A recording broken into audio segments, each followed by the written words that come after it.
Hey everybody, welcome to G4G on YouTube. As always, you know who I am. I don't think I need to say it this time.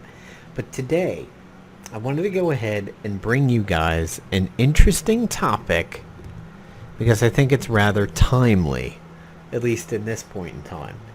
We have a wealth of things to cover on this one, and I think you'll find it to be a handy video. Now, I touch upon this subject fairly often, and I certainly talk about it on my Marvel Hour stream, which I do Monday through Friday from 3 to 4-ish Eastern Standard Time on Twitch. We sometimes go to 4:15, 4:20, sometimes start a few minutes late. But generally, that's when you want to look for me. And if you subscribe on Twitch, you'll get the notifications. And I'm also, today was the first day, or yesterday was the first day that I remembered to share the stream on Twitter, which I used to do back when I streamed Marvel Avengers Alliance in 2015, 2016. So I'm going to remember to do that, so you can also follow me on Twitter for that. So, for today's topic, as you can see from the video title, is what will tide you over until the next Marvel Avengers Alliance Redux beta, which would be beta 3, to keep everybody up to date. Before we go into the games that will tide you over, please remember, do not ask me about the mobile version of Marvel Avengers Alliance Redux. There isn't one. There will never be one for iOS because it would require a jailbroken device. And there is a 99.99 repeating % chance that it will not be on Android. To kind of quell the uproar around having a Android version of it, I attempted to convert it to Android way back, put a video up there. It's not going to happen unless an Android developer somehow winds up on the project and knows exactly how to convert the Windows file structure of the current version in order to be a file structure that Android recognizes. Remember, on Windows, we're launching a Windows executable. And the same would be true for Linux, the same would be true for Mac through a Windows emulator. Or you are launching the Shockwave file, the main Shockwave file. You have to, if you're not launching the exe, have a setup so that your system knows how to get into all the folders for the assets and everything through the Shockwave file. And currently, nobody's focused on that. So do not ask about a mobile version. It's actually gotten really good lately. Nobody's talked about it, and so enough of staring at cosmic spaceballs over here. Let's get into the topic at hand, which is what games can I play until Redux Beta 3 shows up. So, one of the games that I would like to recommend to you guys is Iron Maiden Legacy of the Beast. Now, not everything on here is going to be Marvel, but I'm going to categorize why I'm talking about a particular game and kind of back up my choice of it. So the first game that I'm going to mention is Iron Maiden Legacy of the Beast. The reason why I'm going to mention it is that it is a turn-based RPG like Marvel Avengers Alliance. However, it requires physical clicking. If you're not auto-running something, you may have to tap at a certain point in time or tap rapidly.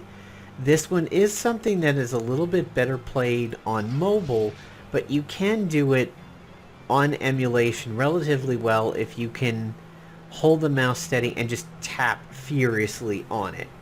The reason why I recommend this particular game is, well, it has great music because it has great Iron Maiden music, but if you're not an Iron Maiden fan, the reason why I'm recommending it is because the Eddies act as an agent, and you have a similar class setup to what Marvel Avengers Alliance did. So, reds are stronger than greens, greens are stronger than blues, and blues are stronger than reds. So that's the cycle. Red beats green, green beats blue, blue beats red. Yellow and purple directly oppose each other. So you have some similar color scheme to MAA with like, red was the blaster, but in here red is a damage dealer, green is usually a tank, blue is a damage dealer but through magic, red is through physical, and yellow tends to be gunners, and purple tends to be assassin. So it's similar to Scrapper, Blaster, Bruiser, etc. Your eddies act as agents, so this is somewhat like having a bunch of agents with different suits and the flight suits and everything. By the way, this video is being recorded on the 4-year anniversary of the very last PvP season that we ever had in Marvel Avengers Alliance. It just showed up on my my Facebook timeline today, me bitching about a new PvP season starting back in 2016, just as a whole bunch of new ISOs hit the store and new flight suits. That post means it was the last full PvP season and we still were unaware that the game was going to die in 2 months. We're literally on the knife's edge now of when MAA died back in 2016. So once you get past the eddies, which are like the agents, you have a whole host of many, many, many different types of characters on here, and some of them are essentially named. Some of them are kind of grunty, like Rocket Dog, but some of them are named within the Iron Maiden lore. Like, this is the Clairvoyant from the Seventh Son of a Seventh Son album with Can I Play With Madness and everything. As a matter of fact, Can I Play With Madness is one of my favorite Maiden songs, and there is a Can I Play With Madness Eddie around here somewhere. That's Mystic Eddie. That's Trooper Eddie. Oh, where is he? That's an Ed Hunter. That's Run to the Hills. Iron Eddie. Speed of Light. Storm. He's around here somewhere. I think I'm missing. I thought I owned him. But of course, there's Pharaoh from Power Slave. There he is. There's Seventh Son Eddie. It's not Can I Play With Man. It's Seventh Son. So this was pretty much my introduction to Iron Maiden right here, and then I went backwards to Somewhere in Time, and then I came forward to Fear of the Dark. So you have some lore characters like the Clairvoyant, and but the variety, there's Icarus. The variety is astounding, and there's just so much you can do in this. And this is also a game that I would highly recommend if you like buffs and debuffs and taking them away, sealing them in. Some are if you remember the bordered ones in Marvel Avengers Alliance that couldn't be removed, you have some like that in the game. They're called golden. The cast of characters is tremendous, and they're just really unique. Now, some of them are hot garbage. Some of them are ridiculously good. And it's a maintainable game. It's easy to do your dailies, which is auto-run some missions, power up a character at least a level, summon a character, use 3 guest champions, which you're doing on auto, powering up a talisman by 1 level, and doing an arena battle. So now the way that I do my dailies here is I go to Skull Quests. I have a team that is not capped out. You want to make sure you're not bringing like capped out tunes to this. You want to bring leveling tunes. I grab a random trooper from my friends list. I hit battle. And then you'll see how easy this is. So essentially you're killing a whole bunch of dailies just by doing the skull quests, and then turn up the combat speed, hit autoplay. You're getting rid of the 12 Sands quest. You're doing the guest quest and everything. And, while these are running, you can go ahead and do other things. Play another game, cook some food and everything. The more high-powered your characters are, the quicker they will go. So if you're just starting off, but your characters can maintain through autoplay, it may be a little bit slower, thereby offering you some more extra time. Again, great music, great gameplay, easy dailies, and generally very, very cheap. I have not spent hardly any money on Iron Maiden over the years. Ironite is your premium currency. This is essentially your stamina. This is your friend points, your trooper points, and this is gold, which is your currency. They have clans in this. You can create one, you can join one, and then to get new characters, you just come over here and do a summons. Now, if you see the lines go red in a pentagram and you hear the music kind of step up a notch, you have summoned something good. So far I've had 2 average ones. I can tell that one was going to be a normal summon. And again, normal one, because it didn't go red, didn't make the extra little fanfare. That is definitely a duplicate of one that I have. So what you do there is you go over to my team, you go to sacrifice, and all the ones I got in those pulls were garbage. I don't like to sacrifice if I'm under 2.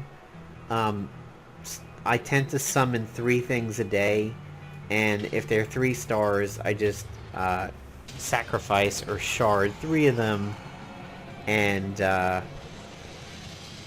that's another daily that you do over there. Really, really fun game. I think it's relatively easy to pick up. It's existed for a while, so it's been really stable. If you go to Time Rift, these things change. The Lord of Light changes daily. It's for relatively higher characters. You have special events like this Navigator's Revenge that appear over here.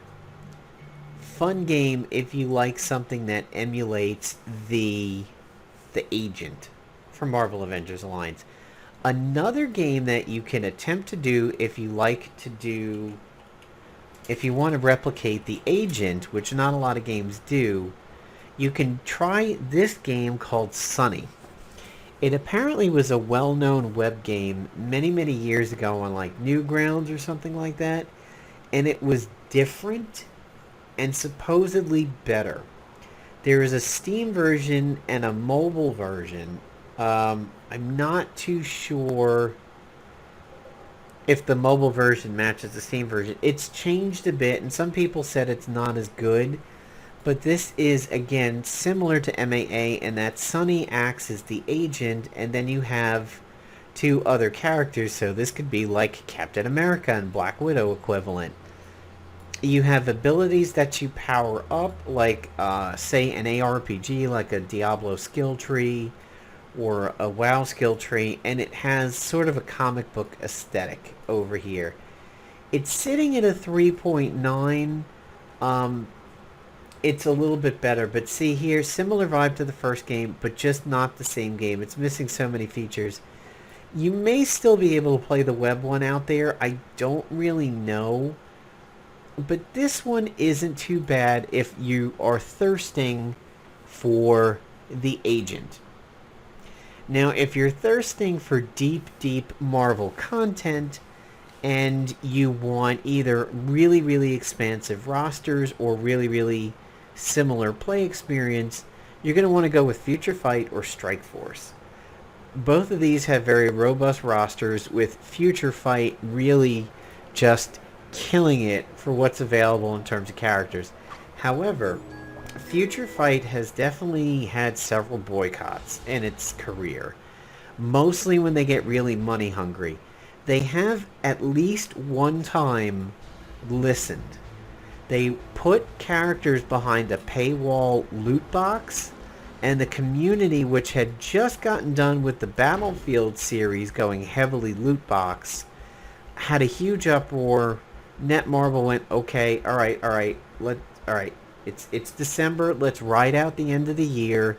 At the beginning of the year, we'll get everything fixed, and you don't have to just loot box these new characters that we released. So they've listened before, but they have had some minor uproar since then that they've largely ignored.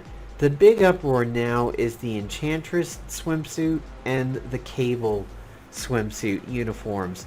Again, people are kind of finding Netmarble to be greedy. A lot of people are, if you look at the forums for Marvel Future Fight, which I don't go to too often, but sometimes, again, this update they're complaining about, they're saying it's getting greedy, and people are predicting it's on its last legs. It's in the cash cow phase of gaming. Now, it could be that they plan to get rid of Future Fight in favor of Revolution when it comes out.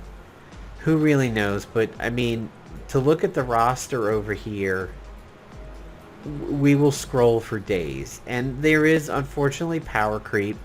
You know, people who used to be meta are not meta anymore. So meta's definitely changed. But then again, they did a Marvel Avengers Alliance.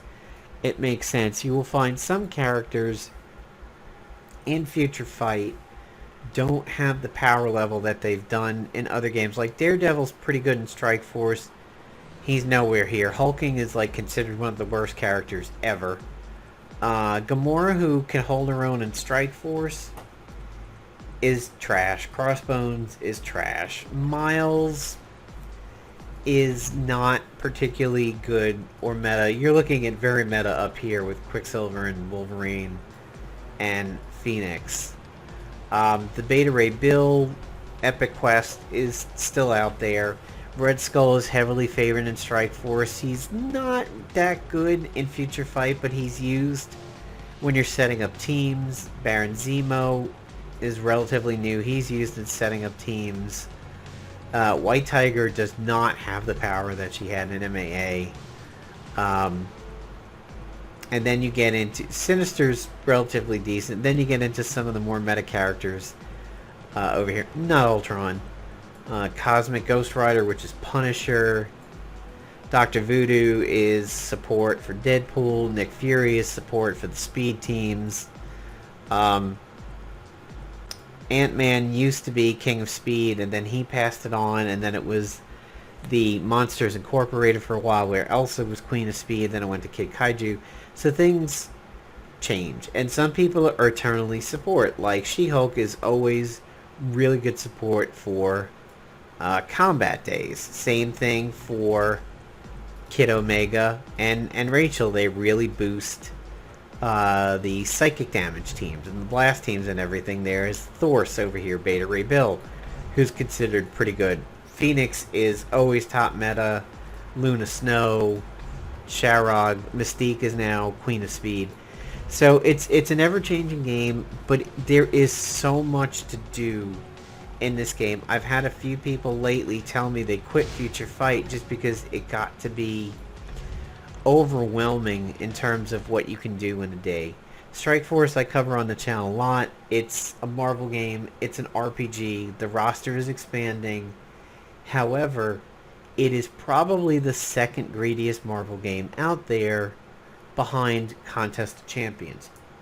Contest of Champions is a Marvel game you want to play if you like Street Fighter type action. If you have a good touchscreen, if you don't mind playing on a small screen for your phone, or if you got a tablet that plays it well, Contest of Champions is the way to go if you want an action Marvel game. Now, I'm not going to show it on stream because for some reason Kabam has really gone after Contest of Champions emulation.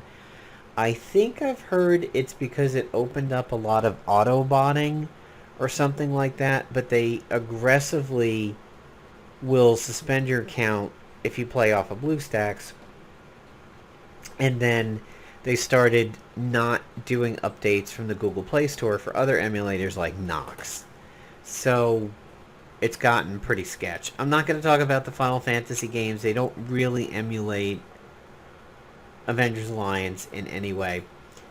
DC Legends. I'm obviously crossing the great divide over here when I mention DC Legends, but I would be remiss if I didn't talk about this game. If you want, again, a game with a deep roster like MAA had when it died, and you really like the buffs, you like the debuffs, you like statuses that you can inflict, you like statuses that you put up on yourself, and even some of the things that went on in Marvel Avengers Alliance. Like, if Green Lantern is your team leader, he has an effect that is essentially like the Mystic.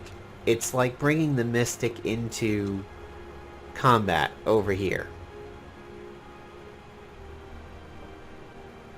Team leader, apply 1 debuff immunity and 26% shield to all allies at the start of battle.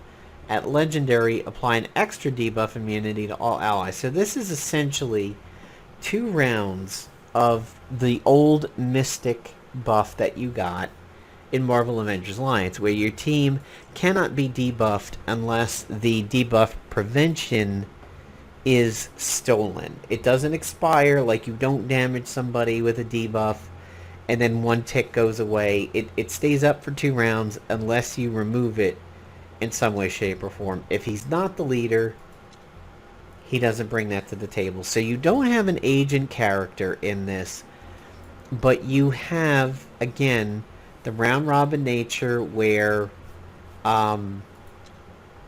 green is stronger than blue, and blue is stronger than green, and green is stronger than red. So it goes red, blue, green, red, blue. This is only a 3-way, so it's rock, paper, scissors, not Lizard Spock. But the cast of characters is huge in this game. My top 4 are Zatanna, Broccoli, Siren, and Dr. Poison. I also have a relatively good Whippy Girl, Boob Window, Cheetah, and Chemo. Chemo got a rework that he's actually decent now. He used to be hot trash, even though he was one of the earliest characters I developed. You've got Superman, you've got tons of the Green Lanterns, you've got Larfleeze, who's really, really strong. A new meta score sheet just came out, and on my Tuesday stream of this week, we actually discussed the meta based on that graphic. There's Constantine. Yes, this is like Keanu Reeves' Constantine. A couple different Lex Luthors, couple different Deadshots. You also have a couple different Green Arrows. So this game does feature alternative uniforms, not to the level that MAA did. So for example, this one over here for Green Lantern, he has his standard and he has this black suit that you can earn. However, they do in a lot of ways take variations of the character and make them their own character. So this is Harley Quinn as the Mad Jester, but then there is also a movie Harley Quinn, which is a completely separate character. And even though some of the moves are similar, they're still largely different characters. Like, there's a bunch of different Flashes, there's a bunch of different Batmen, and Joker. I'm trying to find... I feel like I should have found my... there she is. So here's the other Harley Quinn. Quite vexing. This is, Suicide Squad Harley Quinn. So that's where this game does things interesting. There's like a bunch of different Wonder Women. It allows you to really have a beefy, well-populated roster without it just being, a bunch of tunes with a whole bunch of extra skins for it. Dailies in this game are a little bit longer to do, longer so if you're in an alliance. You have PvP days and PvE days.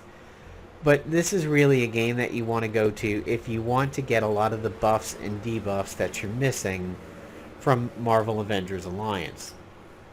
Era of Chaos is a Might and Magic game that is completely immaterial. Oz the Broken Kingdom is not too bad. In a way, it's somewhat like Marvel Avengers Alliance when you're doing PvP, in that you pick a character and that character acts as the agent, and then you pick creatures that come with you, but only in PvP. When you're doing PvE, it's just the character solo.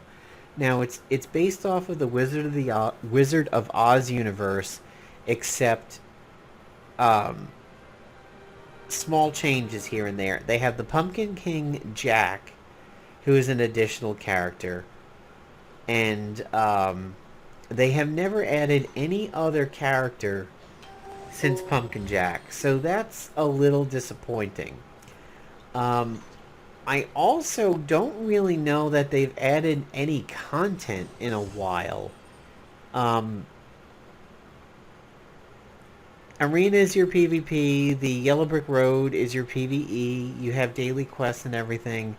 So you have, for heroes, again, it's a rock, paper, scissors thing. You have Ophelia, which is kind of the Dorothy of the group, Scarecrow, Tin Man, Lion, and then you have Pumpkin King Jack. So you have 2 greens, a blue, a red, and a yellow. They do have their strengths against each other. Um, so it is a rock, paper, scissors with a little bit of a lizard Spock, because it's not just 3. But it's really surprising that they added the extra green in Jack, and then they've never added any other characters since. The difference between the two is Ophelia plays like a rogue. She goes for speed, and she has a reasonable attack, but she's not that healthy. She's not that defensive. She's high crit, high speed. Jack goes more for debuffs. Jack is a little bit like an Enchantress or a Red Hulk or a Pesty or everything. He doesn't do direct damage, he just whittles people down. Scarecrow is your typical mage, fragile but has some high power damaging abilities. Tin Man is a tank, and Lion works sort of as a combination of Jack and Ophelia. He likes bleed, so he likes debuffs, and he also goes for speed. And he's healthier than Ophelia is, but sometimes some of his abilities put him in a rage where he's not controllable and everything like that. This is a fun game. This is the one game that I pushed PvP the most since Marvel Avengers Alliance died. I'm at the upper tier, and it actually is live PvP. So if you want a game that features actual person-to-person combat in a mobile game where it's not the AI on the other side, then that's the way to go. And of course we have Marvel's Avengers, which is coming up in its beta forms in August and will be out in September. The big controversy there is Spider-Man being exclusive for the PlayStation 4. The community is in an uproar, and it's actually getting worse because people originally reacted to the fact that it would be exclusive to the PlayStation 4. Then people realized they're getting shortchanged in their money, in that you could spend $60 for the PlayStation 4 version and know that you're getting Spider-Man in 2021, but if you spend $60 on the Xbox or PC, you're not getting that bonus content. So essentially your game becomes devalued. A lot of people are saying they're quitting their pre-orders and they will get it on sale at some point down the road when it's cheap. They botched this a little bit. The momentum of the War Tables showing a good looking game when the original trailers were so jank and turned a lot of people off. The Hawkeye announcement was good. The War Tables have been good. Knowing the beta's coming up has been good. And they did that Eric Andre meme gif of shooting the guy in the chair, which are the fans, and then he turns around and says, Spider-Man release, why would you do this? Like, that's what's happened over there. I mean, we still have to deal with the fact that the characters look a little off, and then they do this with Spider-Man and everything. So Avengers is something to look forward to. That'd be a little bit more in the vein of like if you were a big Marvel Heroes fan back in the day. And then you have two overseas games that are, you would want to play these if you like the challenge of uh, getting access to a game on Android that you're not supposed to have access to right now. If that floats your boat, then you want to go with Marvel Super War and Marvel Duel. Marvel Super War is a MOBA, and Marvel Duel is a card auto battler. I've read some reviews of people when they were in the beta, and apparently in the beta phase, it actually acted more like Hearthstone's normal mode. It was acting more like a straight up card game, a CCG, a collectible card game. Now it's swerved into being um, the auto battler style to it. And I gotta tell you, it's cheap. If you're looking for a cheap Marvel game and one that is seemingly winning people over after getting access to the game and seeing my video and you know, grabbing it online and everything, I'm hearing more and more positive things from people about this game. There's a lot of enjoyment about it. And finally, the last thing I'll mention is if you just want to play something super cheap where you're not going to spend a lot of money at all, uh, Marvel Duel is a good way to go. And the literal cheapest game that I've ever encountered, aside from Record Keeper, has been the Fallout Shelter game. That game is really, really cheap, and anytime you spend money in that, you can spend about $5 and you feel like you're earning the world. Whereas in Contest of Champions, if you spend $5 in there, the game just hands you a duplicate and laughs in your face, spits on your mother's grave, kicks some dirt in your eye, and marches some combat boots straight up and down your taint, and walks off with your $5 and gives you nothing.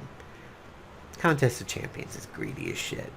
But this has been a pretty fun game. I've done the Thor Hero Trial, just finished the Captain Marvel one. I'm about 5 out of 10 cards for her deck. I'll be doing a 3-banger next. I'm not going to do Hella or Electra yet because they're 6ers. But I'll do a 3. It's been a fun game. I certainly think I will be doing more than logging into this game daily. I think I'll actually be playing it daily. But there you go. That's what I can recommend to tide you over until we get another beta of Marvel Avengers Alliance Redux. When that beta will be, I don't really know. It's not that I know, but can't tell you.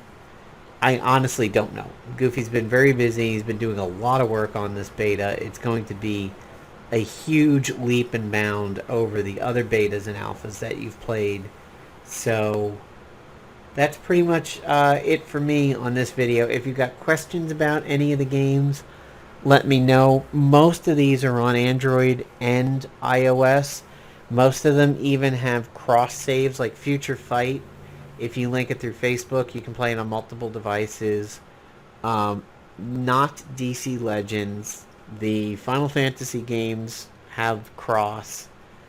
Legacy has cross. Era of Chaos, I'm not too sure. Strike Force does. You have to play it by ear. If it has a social media login, chances are you can play it on multiple platforms.